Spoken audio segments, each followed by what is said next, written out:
All right. Hi again, everybody. Welcome officially. Good afternoon, good morning, or good evening, wherever it is you're tuning in from. Thank you so much for joining us virtually today.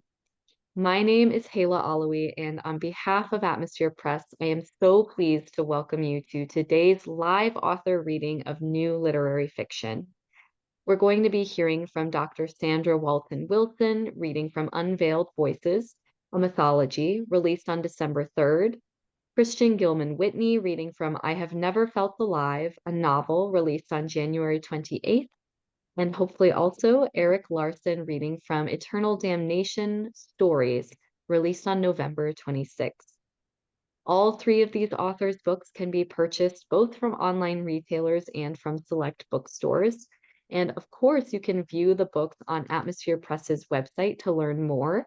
That's at atmospherepress.com/book. And I'm also going to put the links to each book in the chat so you can check those out. At the end of today's event, we are also going to have time for audience questions. So during the readings, if you have a question for one or more of our authors, go ahead and type those in the chat and I'll make sure they get asked. Please do make sure to stay muted for the duration of the event, but feel free to use the chat for praise and comments as well as questions. One last note is that we at Atmosphere Press appreciate your support today and always. So if you have a manuscript of your own, we would love to read it. You can submit your work today to books@atmospherepress.com. Again, thank you so much for tuning in and supporting our authors today. We're going to start off with our first reader, who is Dr. Sandra Walton Wilson. Sandra grew up in Willow Grove, Pennsylvania, where she spent many years working in the education system as a teacher and administrator across Pennsylvania and New York.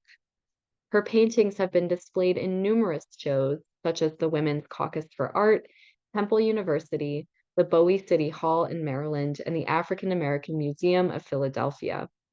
Her writings appear in anthologies such as HBCU Experience, the book, and journals, and her play, We Are, was included in the first International Journal of Black Drama from Temple University. Sandra feels that her most important gift has been mothering her two children and watching them as they nurture her grandchildren. Today, we'll be hearing her read from Unveiled Voices, in which she explores the narratives of silenced personalities, stories often hidden by privacy or societal norms. This collection blends historical, fantastical, and informational moments, offering episodes that delve into struggles, successes, sorrows, and joys. From settling in a new land to encountering historical figures, each tale is a puzzle piece inviting readers to complete the picture. With that, Sandra, I'd love to ask you to unmute and take it away.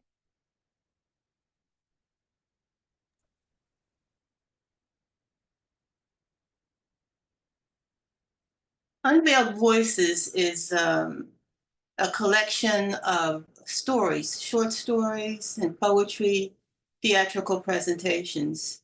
And the reason why I called it a mythology is because um, it's an anthology, but it's written by one person. So I call it a mythology. It's just my creative senses.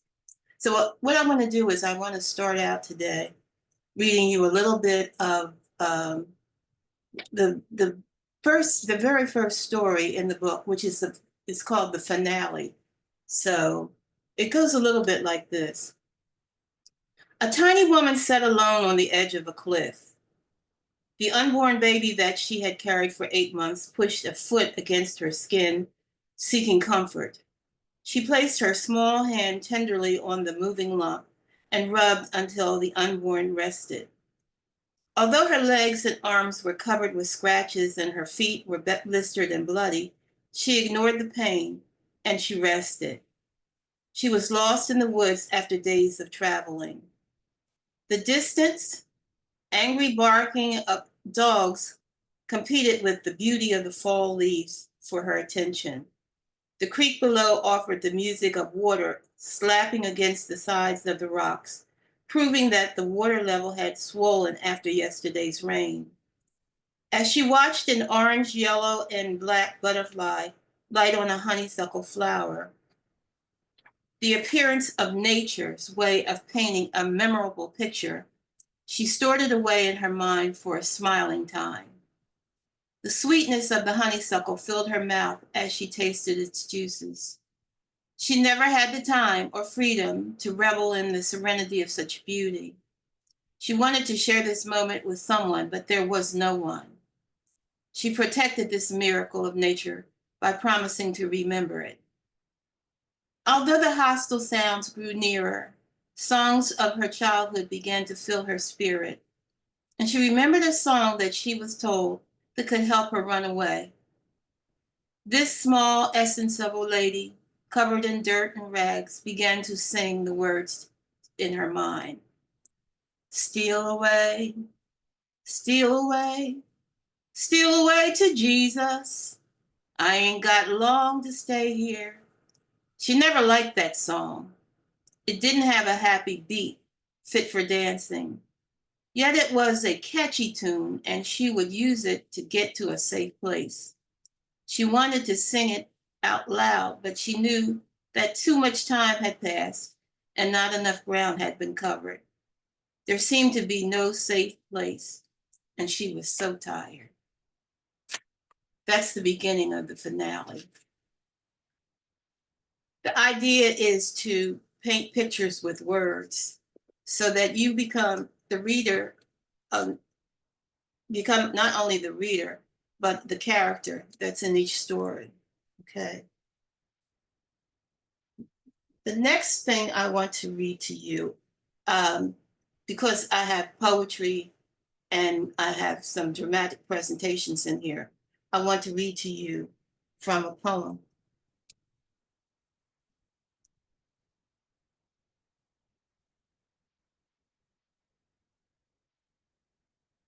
See if I can bring it up.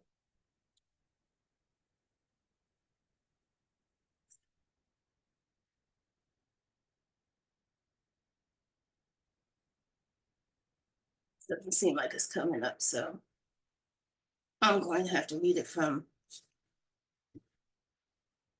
This is called The Slide, and it has to do with line dancing. Line dancing is very popular these days. You have the cowboy line dancing, the urban line dancing, and the slide is a dance that became very popular because when people would go to these dances, a lot of times the men were dancing with them, or they were dancing with the wives, and then there were a lot of women that were there that wanted to dance, and so line dancing gives everybody the opportunity, and this is how it goes. It's called the slide. Every woman in the place had a smile upon her face, and as I checked the room, they looked like roses in bloom. Some were up and some were down. Drinks and food were all around, and all the women in the place knew they had no time to waste. No need waiting for a chance for someone to come and ask them to dance. So once they heard that the line dance beat, it was time to get up and get on their feet. Rhythmic hips swayed to the sounds. Men watched, some joined the rounds. Skirts swished this way and that. Fingers snapped and feet would pat. It was finally time to partay, playing cards and eating hearty. As the turntable spilled out its guts, folks leaped quickly and quietly out of their ruts. Suddenly, electric slide, somebody yelled. Mysteriously, the dance floor swelled. Tall, short, skinny, and PHAT fat. One woman was even wearing a hat. It was the slide that took over the room. The joy that grew didn't come too soon. Even the floor seemed to move to a freezing beat. No one thought about taking a seat. This was the jam that everyone knew. Young and old stopped in mid-chew. No man was needed for the electric slide. Each female was given a chance to glide. Watching the bodies move was such a treat. Droplets of sweat proved that they were all in heat. The song said, "You can do it, it's electric," while each toe proved a rhythmic geometric. Boogie, woogie, boogie, boogie, woogie, woogie, sang the voice. It looked like the bodies had no choice. They were swept into a magical whirlwind together, like a musical hurricane, almost like the weather. Some say it's mystic. Come, let me take you on a party ride. You can resist it, and I'll teach you the electric slide. So the slide it was for a moment in time. It gave the people an era sublime. And that is such a wonderful thing, to leave trouble behind and to get out and swing. Every woman in the place had a smile upon their face. If you watch the dancers when the song is through, you can see that a positive message remains there too, because you can do it. It's electric.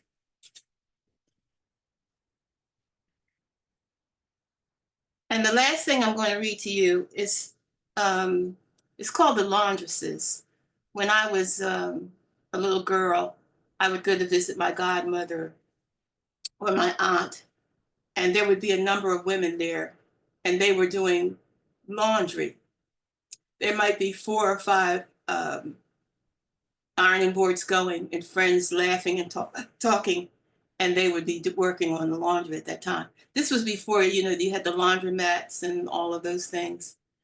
And it happened right after the Civil War, when people were trying to find jobs that would give them an income.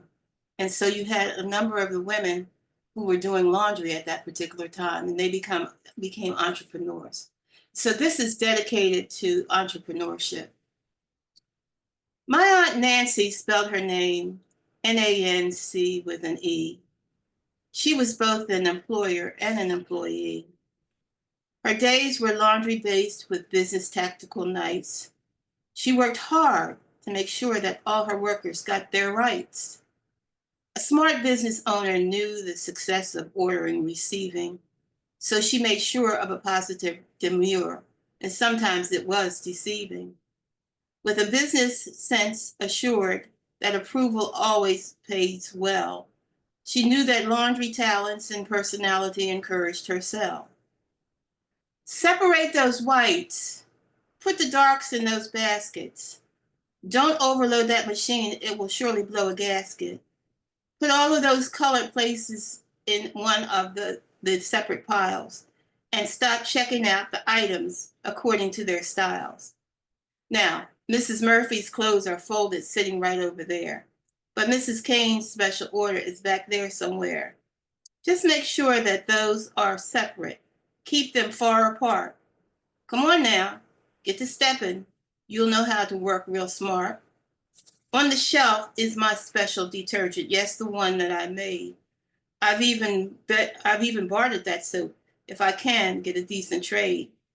Keep the garments tossing and turning, because in no time at all, the 8 loads will be done. Hey, Sarah, would you answer that phone call? Make up the good starch for Mrs. Cannon's man. His shirts have to be stiff and white as we can. Look in the icebox and take them out right away. Sprinkle, press, hanger the shirts, and don't commence to play. Elsie, change that water now and rinse out all of those stains. Francis, that bucket is heavy. Don't you get the back strains? Turn the handle slowly and crank that ringing dowel. Wait, is that the dye from Mrs. Crandall's red towel? Gotta rush it up a bit.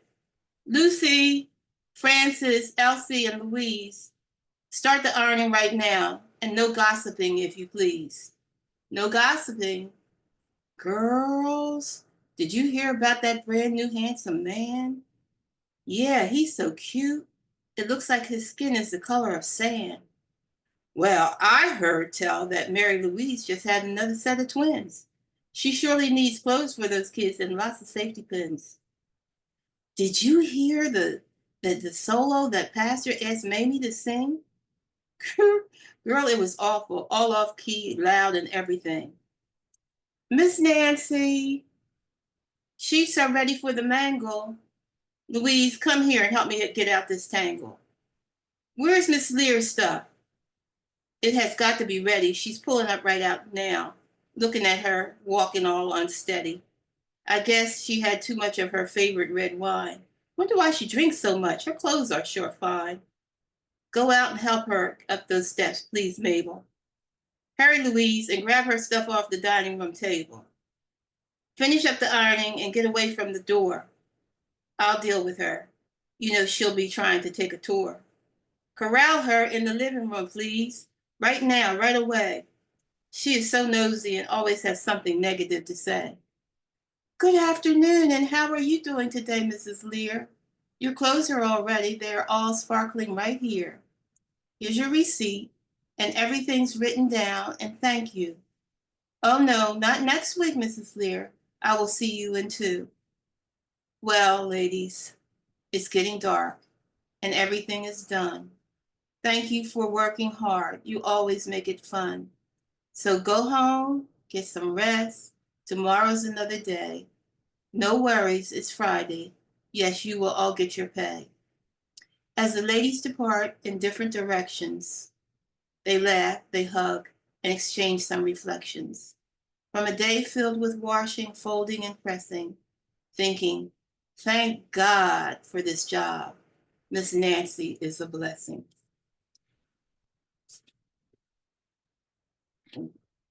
That's it. All right. Thank you so much, Sandra. And You're thank welcome. you for sharing those different snippets with us. I think that was a great way to get a sense of the book. Our next reader for today is Christian Gilman Whitney. Christian was born and raised in Western Massachusetts and received his MFA from Bennington College. His short fiction has appeared in several literary journals, and this is his first novel.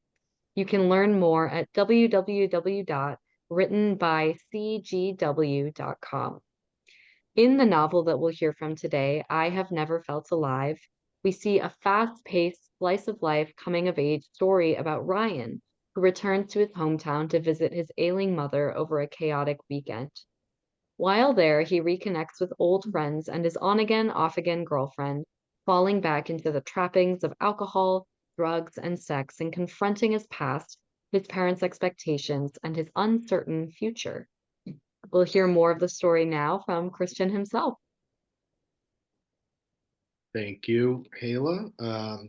Thank you for the introduction, and thank you to everyone for being here. It's an honor to read with Sandra, um, and yeah. So since you all heard you can all hear me, right? Everybody, okay. um, since you all heard the synopsis, I'm going to skip ahead a little bit in the book. It's broken up into 4 days. So I'm going to read from the beginning of the second day. So after Ryan has come back to his hometown, and this is the next day. My head hurts. Not even coffee can fix it, though I can smell it brewing down in the kitchen. The bed, the floor, or my body creaks as I slowly make my way down the hall and splash water on my face a little bit. Check my teeth, check my hair. My neck with remnants of Sierra is ravaging. I take a leak and the stream is split and hits the wall and the floor. I'm on my hands and knees with toilet paper to clean it up, thinking about the mess in the bar last night. Karma. The toilet still has a weak flush all these years later. Something else to add to the imaginary to-do list if I decide to stay, to not go back. Thinking about Sierra's body last night, her moaning, how she was uh, how she was so scared but so sure of herself and so in control. She said all sorts of things to me. I was too drunk to worry about what it all meant. I was too drunk to do anything but comply. And now I'm hungover. I amble down the stairs, barely registering the photos lining the wall on the way down, but I know them by heart. I could practically draw them from memory if I had to. One of my parents on a cruise, newly married, my mother in a salmon-colored tank top, and my father in his best Hawaiian shirt. Too many buttons undone, his chest hair springing out wildly, with drunken, wide smiles on their faces. Another photo after a lacrosse game, my father with his big arm wrapped tighter on my shoulder, his signature beaming smile, and my mother one step to the side of me with her arms pinned to her sides, head cocked with a flat smile. And one more of me in my tux before the senior prom, my hands clasped behind my back. My mother wanted to take a picture of just me because, according to her, it was just a matter of time before Sierra and I parted ways and never saw each other again, what with college coming up and all. I'd pressed her hard to put up a picture of me and Sierra to no avail. So instead, I had one of the two of us framed on my nightstand. But the first time I came home from Virginia for the holidays, I noticed it was gone. When I asked my mother what had happened, she simply told me she needed the frame. She never told me where the photo ended up, and I was too scared to ask where she put it. I'm still too scared. My father is standing in the kitchen waiting for me. We make eye contact, and the corners of his mouth turn down and his arms go out wide, his wingspan like an albatross. I fall into his embrace and feel his warmth, his weight, and his love. His elevated heart rate through the ratty cotton t-shirt, pale blue, that I had gotten when I was a college freshman. Since then, it's been his around the house shirt, on immediately as soon as he's home. The fibers fading and pulling thin from washing and wearing. He might even sleep in it. How you doing, kiddo? He says. I'm good, tired. Hungover? Yeah, maybe a little, I say, but probably a lot, I should say. He chuckles. Have some coffee then. He turns and pours me a cup in one of the matching mugs my parents got as a wedding gift. He's drinking from a larger mug purchased on our family trip to New York City, a ceramic behemoth with a little placard that says NYC and has a marbled paint job like a bowling ball. You and your buddies go to Jerry's last night? My father asks, groaning as he sits at the table. He's got cancer, did you know that? I say. My father looks down at the table and nods softly. Yeah, I had heard that. What the hell, Dad? What is happening around here? He looks out the kitchen window at the backyard, the trees finally starting to really blossom. It's been happening for a few years, I'm afraid. He clears his throat and turns back to me. How are the fellas? They're good. And Sierra, did you get a chance to see her? I picture her on the couch last night. I did, I say. And how is everything there? With us, you mean? He nods, taking a long sip of coffee, the mug concealing his face. It's complicated, I say. What I should say. She's probably cheating on me, Dad. We're probably not even together, but I have no clue and I'm too scared to ask her. I remain silent. Complicated makes him laugh. Yeah, it usually is. We have a lot to figure out, that's all, I say. He groans again as he gets up and saunters to the sink, looking outside. No, you don't, kiddo. You're young. You don't have to figure anything out. Not this year, not next year. You have time. So much time. His words spoken to the window, to the outside world. Spoken to me and every idiot just like me. You have to live, he says, and everything will get figured out eventually. He might not be talking to only me anymore, but I appreciate the words regardless. He stays at the sink, his hands placed on the countertop, his gaze averted. I have to go into the diner, he says. Dad, you shouldn't. Can't you just go in later to do office work? No, a dishwasher called out. I have to go in and help. Dad, kiddo, don't start with me. I can go in. You stay. I'll go in instead, I say. No, he shakes his head. You haven't been there in a long time. It's fine. Come on, Dad, I have to do something. I can't just sit around here. You should go see your mother, he says. But Dad, he pulls me close and hugs me hard, his body trembling. I don't hear the sobbing, but I know it's there. It's muted. There's so much pain behind it. I want to join in, but my tears don't come. My pain is minimal. If I could cry, I would, but it wouldn't do any good. I love you, kiddo, he says. I can go into the diner if you want. I really can. No, it's okay, he says, his voice struggling. I love you too, Dad, I say. I know. He puts his big hand on my cheek, the warmth, the love. Where has it been? Where have I been? Go see your friends, he says. Go, be distracted. That's what's important right now. I know things between you and your mother are, well, complicated, I say. Sure, yeah. I know it's been hard. I know she can't really do much or maybe even say it, but she does love you. I feel like she doesn't want to see me, Dad. Sure she does, he says, like he's trying to convince both of us. She hasn't told me that. She doesn't have to tell you that. I don't tell you, he says, shrugging. Yes, you do, I say. You call me every 2 weeks and ask when I'm coming home. I do, he says with a chuckle. Well, damn, kiddo, why don't you answer me more? She doesn't call me, I say. She's in that place, he says, his tone sharpening. She can't really do things like that. Not right now, anyway. Dad, she hasn't called me in years. That's not true, he says. It can't be. It is true, Dad. I call her and she doesn't call back. When was the last time you called her? Too long, I admit, I say, and I mean it. The sudden realization hurts, a small pang in my chest, my face flushing. But still, I say, it's not like it's like she won't return my calls. He sighs. Probably just didn't have service or something. Maybe that's it, I say. I don't want to hurt him. I don't want to ruin the mood. Not today, not with him about to go off to work for more headaches and more hassles. Yeah, I say, service can be spotty at my apartment. See, there you go, kiddo. She may not express things well. I know that, trust me, but she does love you. He forces a smile and looks down at his wrist where there isn't a watch. Okay, I should run. All right, Dad. He hugs me again, and it feels like he doesn't want to let go. I don't want him to let go. But after some time, he does, and I see tears welling in his eyes as he turns away. I don't think they'll need me in there for too long, he says. Afterward, I'm going to go to your aunt and uncle's for dinner if you want to join. We'll see, I say, knowing I won't be there. Sounds good, he says, also knowing I won't be there. And go see your mother, okay? It's the whole reason you're here. He leaves, and the kitchen is the quietest and loneliest it's ever felt. The ticking of a clock that I'm not sure the location of, the beating of my heart, the last couple drips of the faucet, the rage in my hands. My cell phone buzzes on the table, a text from AJ. He wants to meet up for the day and says to come over to his house. I'll tell him I'll be there in a little bit. And I think I'll pause there without giving too much away. Yeah, thank you so much, Christian, and thank you for leaving us with unanswered questions. We'll have to dive in and find out more. At this time, we're going to go to our final reader for the day, who is Eric Larsen. Born in 1941 in Northfield, Minnesota, Eric graduated from Carleton College in 1963 and took his doctorate from the University of Iowa in 1970.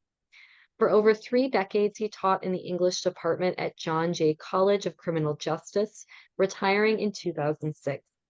His debut novel, An American Memory, appeared in 1988, winning the Chicago Tribune's first Heartland Prize, and was followed by I Am Zoe Handke in 1992, The End of the 19th Century in 2011, The Decline and Fall of the American Nation in 2013, and The Book of Reading in 2023, completing a 5-part saga of family and nation. Larsen married the late Anne Larsen, editor of Kirkut's Reviews, and the couple raised 2 daughters, Flynn and Gavin, both active and highly productive in the arts. Eric lives now in New York City and is author also of the nonfiction works Homer Whole, A Reading of the Iliad in 2009, A Nation Gone Blind, America in an Age of Simplification and Deceit in 2006, and The Skull of Yorick, The Emptiness of American Thinking at a Time of Grave Peril, Studies in the Cover-Up of 9/11, 2011. His website is ericlarsen.info. Today we'll be hearing Eric read from Eternal Damnation, which comprises a series of stories that look under the surface of things, to see the terror there and to keep looking.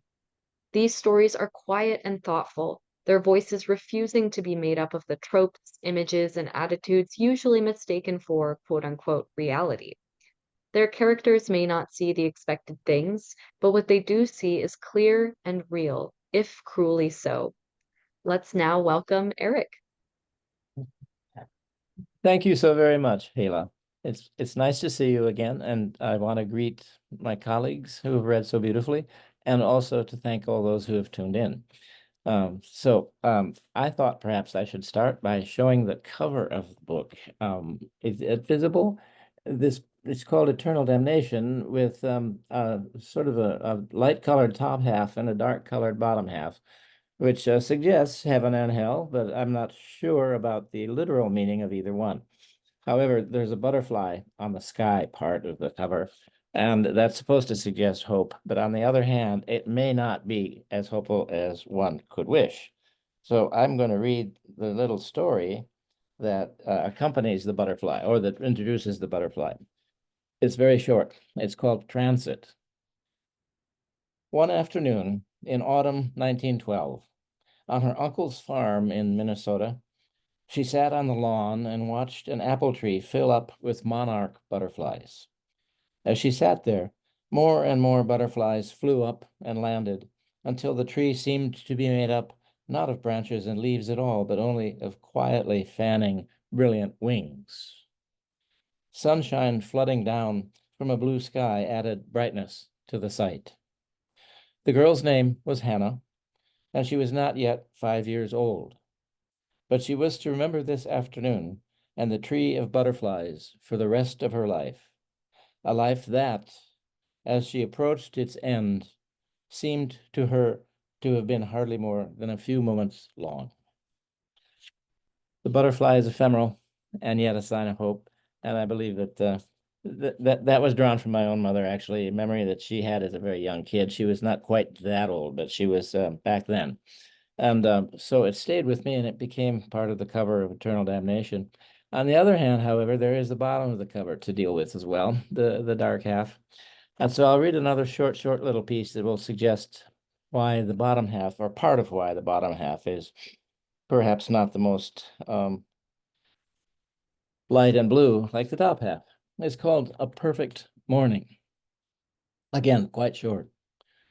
Lies are truth, sickness is health, fraud is candor, madness is sanity. Such words and phrases were going through his head as he took the elevator down, passed through the foyer, then went out the front entrance of the building onto the sidewalk. The morning was beautiful. The sky was clear and actually blue for once, not covered by the usual steel gray haze that made it look as if skim milk had been poured into it. The air was fresh and pleasantly cool against his skin. He walked down to the corner where greetings came from the Yemeni guys sitting outside their housewares store. The same came from Manuel at the flower stand. Manuel's cat, when he bent down to scratch her ears, rolled onto her back to welcome a belly rub. He walked to the end of the block and got a large coffee from Lenny's bagel shop. Then he returned the way he had come, carrying the coffee past the cat, past Manuel, and past the Yemenis at their store. When he was in his apartment again, in the front room, at his desk, coffee near at hand, he opened his computer, drew the keypad toward him, and typed 2 sentences. Today is May 20th, 2021. Our leaders want all of us dead as soon as possible.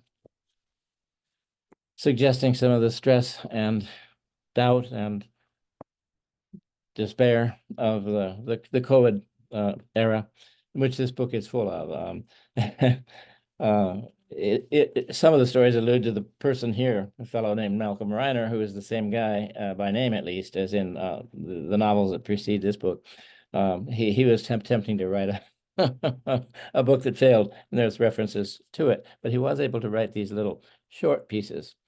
Now, I thought that perhaps I'd turn from there to another relatively short story that is the title story of the book, Eternal Damnation.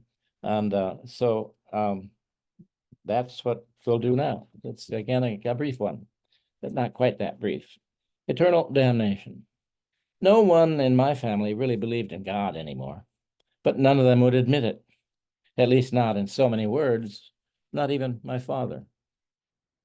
And so for a handful of years following 1947, the year we moved out of town and to the farm, we still made a pious show of driving back into town and attending church. My parents and older sister would go to the regular service, while my younger sister and I disappeared into the mildewy basement for Sunday school. I hated going. This was especially true during nice weather. I was 7 or 8, the youngest in the family, and the first to get up each morning. Church was at 11, and by then I'd already have been up for hours. Having to take off my soft and familiar everyday clothes and change into the stiff, sharp-edged ones was an agony that made me think of putting on cold sheets of tin. One warm and perfect fall afternoon, as we were coming home from church, I saw Charlie Engel out in Murray Withers's pasture across the road from our house, batting a ball into the air and catching it as it came down. I knew this meant a game was coming together.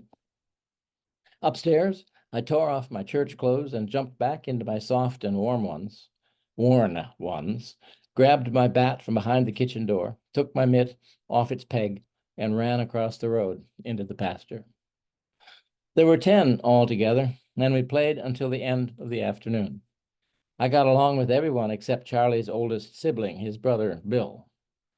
Bill was 16 and a bully. He resented me and my family because we'd moved out of town to the farm instead of having been born and raised out in the country like his own family and all the others. He was also big for his age, not fat, but heavy and muscular. All afternoon it was necessary for me to endure him. When the teams switched for new innings, he made sure to saunter nearby and give me a punch on the shoulder hard enough to hurt. If I said anything about it, he'd make a show of crying like a baby. He was supposed to play positions both at shortstop and second base. As the game went on, he took pleasure in making loud remarks, baiting me about my sisters and making gross, suggestive taunts about them. In the end, it was as if some kind of divine force guided me. On the last play, Jerry Winter threw a weak but perfect pitch, and I swung at it with every fiber of muscle I had. Bill wasn't paying attention, and the ball flew in a line drive to slap against his left temple with a sound like an oiled blackjack. He actually went down for a second, and he swung his head like a dazed bull before he looked over to home base, where I remained standing, as still as a stump, but with a grin on my face as big as a split melon. His outrage was instantaneous, and he came for me, but I was already well away from home base and halfway to the road before he was even up on his feet. Sprinting with delight toward our farmhouse, I reveled in the blow I had delivered and in the wonderful justice of it. Only later, at supper time, when one of my sisters bowed her head to murmur grace, did I remember what day it was, and the church basement, and my hated Sunday clothes.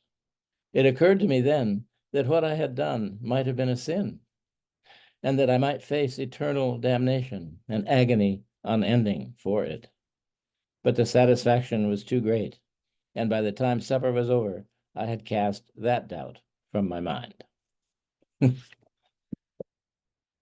That is the title story. What have I got for time? Should that be it? If you'd like to read a bit more, we've still got 5-6 minutes, but up to you for sure. Well, I'd be happy to if sure. I'll read a short piece that touches more on some of the bottom of the page of the covers portion. This is called Silence, and it begins, I've given up talking. That is, I've given up speaking words aloud in order to convey anything more important than half pound of Swiss, please, for example, or pumpernickel with chopped herring. My reasons are immensely important and also difficult to explain, or at least most of them are. I obviously can't explain them aloud since I've given up talking. Writing them down, however, might be all right. What you're reading here then are words without words, words without sound, invisible words, language invisible. On a simple and personal level, it's a matter of my having grown tired of being taken for a madman. The Canadian wildfires, for example, I have my thoughts about them grounded in evidence, but no one will let me express these thoughts unless I pay for the privilege by admitting afterward that I'm crazy and that my notions are insane. I've got to agree, that is, in closing, to guffaw at myself along with the yucking others. If I don't accept these terms, I'll be ostracized, be left to drink alone. For a long time, I wasn't ready for that kind of isolation. I went on betraying myself by avoiding conversation about anything I really wanted to talk about. This meant, however, that I was in actuality, relegating bar talk to the same level of importance as ordering Swiss on rye or a bagel with butter. It was a self-fulfilling prophecy. On those terms, an evening at the bar, so long as all the talk remained small, brought no more depth, meaning, or reward than saying thanks to somebody for holding the door, maybe less. In truth, it was worse than that.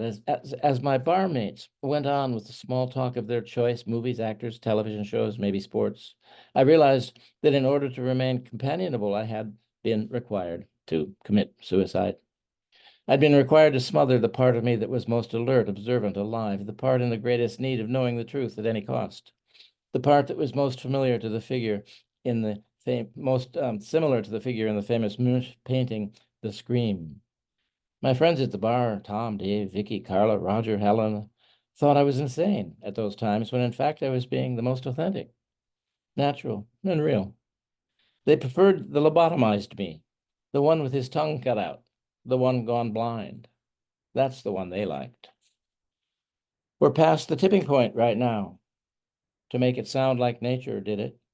So many facts that the so-called science community never mentions when they label everything with climate change and try to frame it like it's some sort of partly natural process.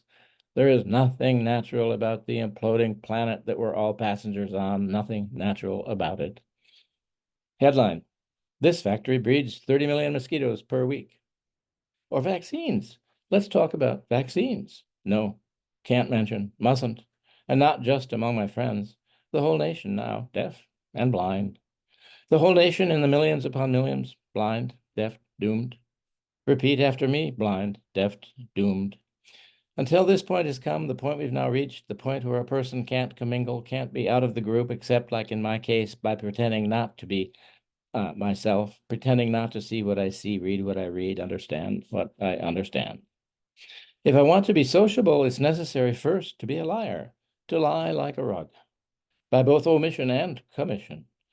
The requirement for admission to the club, the requirement for admission to the club, I have to pretend nothing less than that I'm not myself, when I'm among those who, no matter what I do, secretly consider me insane. So perfectly has the trap been set, so perfectly has the noose been tightened. It's like being caught inside a slowly closing circle of soldiers, their bayonets leveled, aimed at me. Intolerable. But I know what I'll do. I'll stop going to the bar. I'll begin drinking alone in my room. And so there's the guy caught in the bottom half of the cover design. And that should, thank you so much. Yeah, thank you, Eric, and thank you for giving us those different perspectives, different views from throughout the book. I think that was a great way to showcase those elements. Thank you. Thank you. So, yeah, of course. Mhm. At this time, we do have time for our audience Q&A. So if anyone has a question for one or more of our authors, go ahead and type those in the chat and I'll make sure they get asked. We do have a question for all three authors to start us off. So this question is, each of your books explore a range of emotional human experiences. It seems like they're teaching life lessons. Is there a main message that you hope readers take away from your book? I'm thinking we could go in reading order. So Sandra, do you want to start us off with this one? Yes, okay. My book is really, because I'm an educator, it's really a teaching book in a sense. At the end of the book, there is a anthology of information that is directed toward each of the stories that are there. It gives you a background and some historical information. So yes, I'm trying to allow people to, because these are stories that were not spoken because of society or because of personal reasonings, that everybody has a story. And and as I always tell people, I see myself as a griot, which is an African storyteller that goes from tribe to tribe, telling stories and also telling the history of the people of the tribe and the families, and so. So definitely, there are, for every story that I have or every poem that I have within the covers of the book, there are lessons that are definitely there to be learned. Like I said, when I try to paint, because I am an artist, I try to paint pictures with words And so that every time you read a story, it may be very different. It might be about a pilgrim girl, or it could be about a Japanese woman who was sitting by the water thinking about what happened during World War II, when the bomb was dropped. And then there are funny things too. There are things that make you feel joyous and happy, and things that are thought provoking. And so, yeah, definitely, as a college professor, you're always teaching anyway. So there are things there, and it's there for for you to go in and delve into while you're reading. Yeah, absolutely. I love that comparison to a griot or a storyteller and communicating these stories across cultures, essentially. Um, Going next to Christian, what about you? Is there a main message you were wanting to communicate to readers with your book? Um, I don't know. Maybe what not to do as a young adult. I think I try to, no matter what I'm writing, whether it's a short story or working on a novel, what I like to explore is um, the idea of what happens when good people do bad things. What sort of is the motivation behind that, or how do the excuse me, how do the characters justify it uh, in their own heads, while often being wrong. So, especially in this novel, I think, yeah, it's more of a blueprint of, you know, this is the way that some uh, young people are moving throughout the world, and it's sort of a warning more than than anything else, as far as like, oh, these kids have it figured out. They really don't. They're trying to figure it out, but they're making all the wrong decisions to get there. So, um, yeah, that's kind of what I was going for. Yeah, I think that's a really kind of fascinating way to go about a sort of message is not what you should do, but maybe what you shouldn't do. Yeah. And I think a really compelling character can communicate that really well. And then Eric, what about you? The main message, if there is one that you were wanting to communicate to your readers? Well, the messages that have already been described and enunciated seem certainly important and wonderful to me. I think any writer would have to concur with them, both the impulse that has been that both our my colleague writers expressed. I too want people to see and open the eyes, and I always think I'm another college prof, so I'm always thinking about classes. But I remember Ophelia in Hamlet. She says after she thinks she's seen Hamlet being crazy. He's not really being crazy, but he's acting crazy on purpose. And she says, "Oh, to see what I've seen, to see what I see. Oh, woe is me." So she saw into something she couldn't bear. And I would just urge everybody to keep on looking. Look, even if you can't stand it. It's terribly important to see the things that may be unbearable until we can make them bearable. So Yeah, that's kind of what I try to do, hope to do. yeah, absolutely. I think it's continues to be so critical, Yeah, um, as events unfold, and I don't think that's anything that will ever not be relevant to all of our lives. Uh, exactly. yeah, so this next question, this came in for Christian. Your bio mentioned you got your MFA recently. Is this novel a product of your work in that program, or did it come after you got your degree? There we go. Sorry, I had to unmute. So yeah, it wasn't recently that I got it. I actually graduated in 2016, and I had started this novel way before that, um, and then worked on other stuff. And then during the MFA program, I basically restarted this novel, and wrote it along those 2 years. And my thesis was like what was it, 170-ish pages. So it wasn't a full novel, but it was close. of this story, but there was when I was in grad school, it was a lot longer. There was a lot more. There were a lot more characters and a lot more scenes. Instead of what's been published only takes place over 4 days, whereas when I was in grad school, it was like a whole summer, so it was a lot longer. Um, so once I was finished, I tried to. Once I was finished with the MFA, I tried to finish that version of the book when it was that long, and just got really kind of weighed down by it. So it sat on the shelf for a few years until I came to the conclusion that it needs to be shorter. It needs to be a shorter time span, fewer characters, still have the same kind of number of important scenes that take place, but to condense it down to make it a little more powerful. So, but the master's program was definitely beneficial in shaping what it eventually became. Yeah, I think for a lot of writers, having that um, really focused and intense attention and work on your writing can make such a huge difference, even with something that you started before the program and then finished after. So yeah, thanks for sharing that with us. This Mhm. next question is for Eric, kind of a similar question, in that it's about your writing of past books. You've written a ton of books. Do you have a favorite? Sorry if that puts you on the spot.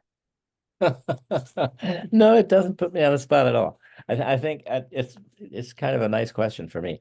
The first one is I have two favorites. The first one, An American Memory, and the third one, The End of the 19th Century, are my favorites, and they're quite different, but they are all this continuation of the same story, same characters, same people, places, with jumps and strange angles, but still the same general story. But the end of the 19th century seemed to me to have a sort of a it found some ways to have a clearer look at some of the forces that were developing the characters and some of the forces that were maybe threatening to defeat them. It was originally going to be called The History of the Town That Disappeared. And the town does disappear in the book, but it's not any longer. It got bigger. It's not just the town, but it's the whole 19th century. So, but that's my favorite, I think, probably. Yeah. Thanks. I like that question. Yeah, I feel like that's a taboo curiosity I have about many writers is if they have a favorite among their own Yeah. works. So that's the awful Um, thing, 'cause it's like having a favorite child. You mustn't do that. yeah, that is what it feels like. But I'm very morbidly curious to find out, so I'm really happy that question was posed. Yes. Um, this next question is again for all authors from Gerald in the chat. What is your next project? Sandra, do you want to start us off with this one? Yeah, my mother kept a box of my writings from when I was 15 years old. And I found them in the basement and started going through. I definitely wrote them, but I don't remember writing them. And so one of them is a fable. And I fell in love with it and decided that I was going to publish it. And I have a granddaughter who just graduated from MICA, which is the Maryland Institute College of Art. And I've asked her if she would illustrate the pictures. And I'm delighted with what I see from her. And so that's my next project is I've rewritten the fable. And this is the first time I've ever seen anything, a grandmother and a grandchild collaborate. And so I'm really tickled about how this is turning out. Yeah. That's one thing. Of course, I have about three other things on the fire, but that's the next step. Mhm. Yeah, I love that. I remember my mom always telling me not to throw those things out, and you're 15 and you're like, this is the worst thing the world has ever seen. So I love that she did that for you. Christian, what about you? What's your next project? Well, besides half a dozen or so short stories that I should try and finish. I started writing a novel that I'm really excited about, and it's about a husband and wife living in the American Southwest who are going through a bit of a rough patch in their marriage, all while they are robbing banks to pay off a large debt. So that's been what I've been working on currently, and it's a lot of fun. Yeah, I think that's really key for readers to feel that the author really enjoyed the process of that writing. So I'm excited to see that come out. And Eric, what about you? What are you working on as your next project? I'm not sure what it is going to be. It's as a whole project, but the part of it that I'm now working on is called 38 Short Academic Essays on Doom. And these aren't really academic essays, they're little stories. But the subject is doom. It's an attempt in some ways, it's a little bit lighter than some of what I've been doing. But it's an attempt to look at the awful, as Kurt said, in the heart of darkness, the horror of the horror. I think we're in a very serious situation worldwide and certainly nationally. And I can't help but write about these things. I just can't help. Always was struck in grad school. We used to have long discussions about whether America had truly political novelists like the Europeans. And it's possible we didn't. And maybe there were better novelists for it. But you can think of Faulkner, for example, even Hemingway as political, but they're not really political. And now we need them. We need some real intellectual but powerful writers, and intellectual in the sense of looking at politics and aesthetics and social things all together. But we really must be alert and Yeah, keep looking. absolutely. And the writer so often is what prompts us to do so. Um, so we'll see kind of how that develops. I'm excited for that project as well. This next question, this is from Catherine for Sandra. Who did you decide who you would give a voice to when you chose your subjects? I wanted to make it multinational. And so I specifically looked at people who had gone through traumas of different kinds. For instance, in the Bible, there are at least 200 women. You don't know the names of them. They're usually the daughter of or the wife of. Mm. So in one of my stories, I take an unknown person who was the wife of someone and gave her a life. I think she deserved to have a life. And so I developed a story around who she was and how she got to be where she was. Or a girl who was a Puritan who left England to go to the Netherlands and then to head off to the New World. What happened in her life? Or a family that was on the Titanic. So I chose people who were in different and unique life development stages to create stories around them. And some of the stories are fun. Um, some of the stories are about the lives of people today and some of the traumas that they have to go through and some of the joys that they go through. So it's not like, oh, woe is me book. It's a book of laughter. One person has to decide at a stage of life, okay, am I going to go into a 55 plus community?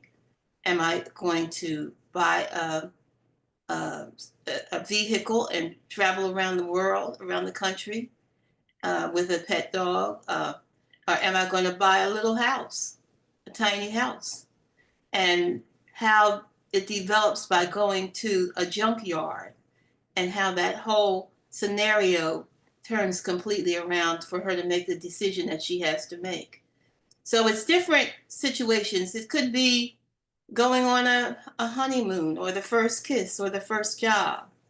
Things that people go through. Everybody has a first job. And what were the traumas of that? And how did you get through? So my stories take in a world of complications and a world of how to settle decisions that have to be made. So the book does not take on one specific context. It goes into a multitude, and that's why when each person reads each story, they can become involved in a different scenario. Mhm. Yeah, thank you so much. And I think that's part of the joy of that is getting to step into the shoes of these other characters, and the people that they might represent. We've got time for just two more questions that I want to get through. But this next one, this is for Charlie, or I'm sorry, it's from Charlie for Eric. I remember well from his earlier writings, Professor Larsen's despair about our declining ability to think and understand the world around us. Did you ever imagine how quickly we would descend to our current social and political reality? Hello, Charlie. Thank you for the question, and thank you, Hela. I wrote after 9/11, I became quite involved in that question of what had happened in 9/11, and I wrote a book called A Nation Gone Blind. I was also concerned about what that time was called political correctness. I guess still is called that, but the terms have changed quite a bit. I wrote a book called, I guess you mentioned it, Hela, A Nation Gone Blind, America in an Age of Simplification and Deceit. That was the year I retired from teaching, and it was also not a book about America, but a book about what had been happening inside academia. And it did seem to me as though things that were happening weren't very good.